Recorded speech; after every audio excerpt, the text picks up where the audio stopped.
Hi, Yavi Caro here. Before I start the podcast, I want to thank you for your support and let you know I have great news for both of us. As we approach the new year, I am offering limited one on one coaching sessions designed for managers or aspiring managers like you who want to lead great teams.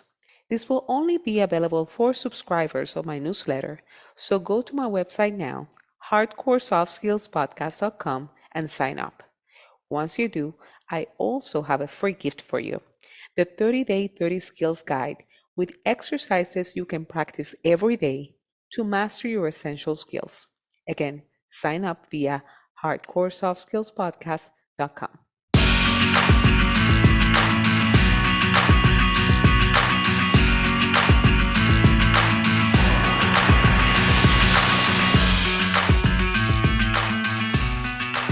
Hello, and welcome to the Hardcore Soft Skills Podcast.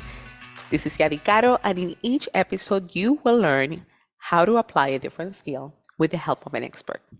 We are counting down to episode 100, and this season, I am bringing you excerpts of key lessons from popular episodes based on questions you have asked me via my newsletter or contacting me via my website, hardcoresoftsskillspodcast.com. The key question that seems to come up regularly is just how can I be a better leader?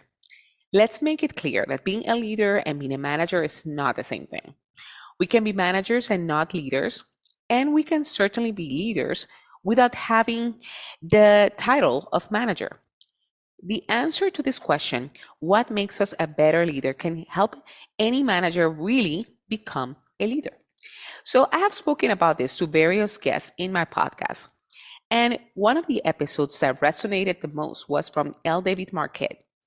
He was the commander of a nuclear submarine and author of various leadership books, including the classic Turn the Ship Around. One of the key pieces of advice he gave was that leaders are those who create other leaders. How can we do that? Let's listen to this segment of my conversation with David Marquet.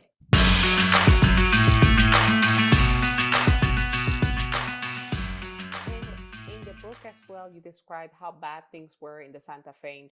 People did not re-enlisted or categorized as one of the worst. And then you took over and established implementing things and kind of it switched the things around in terms of performance in the of the ship and the crew. How would you describe in terms of that particular transformation?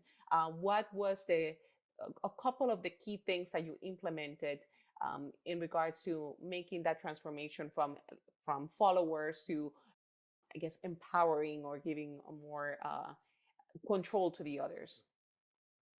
Well, the number one most important thing was I decided to not issue an order, not tell them what to do.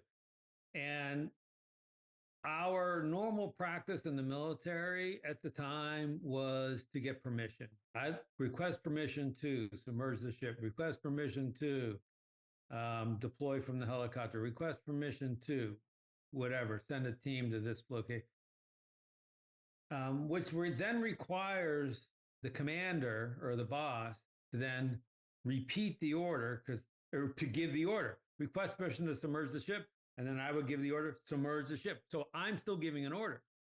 I wanted to get out of that. We changed the language to intent. So the officer would say, I intend to submerge the ship. And then I didn't have to give any orders. I didn't have to say anything. Now, I would, especially at the beginning, I could ask questions.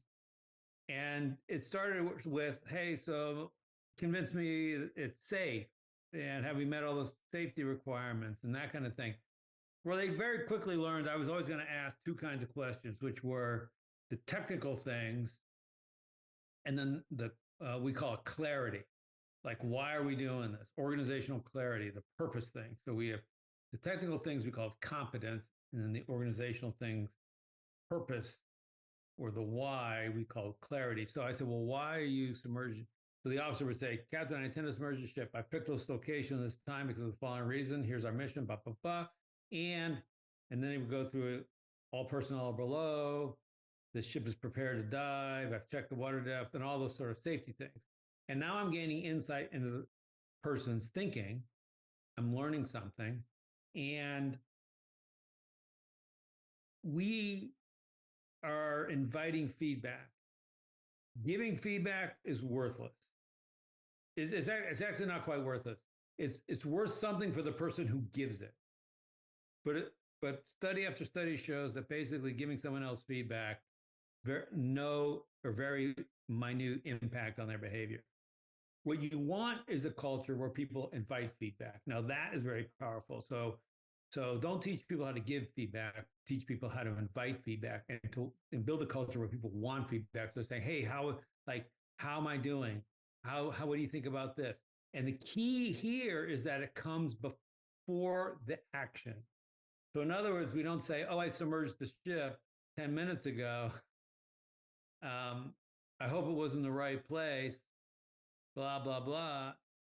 That's not a good way to run a nuclear submarine or a company or anything. We would say, hey, in 10 minutes, I'm planning on submerging the ship. Everyone come and they would expose their thinking. That was the phrase we used. And so we all got smarter. We all got smarter quite quickly. And we left our egos behind.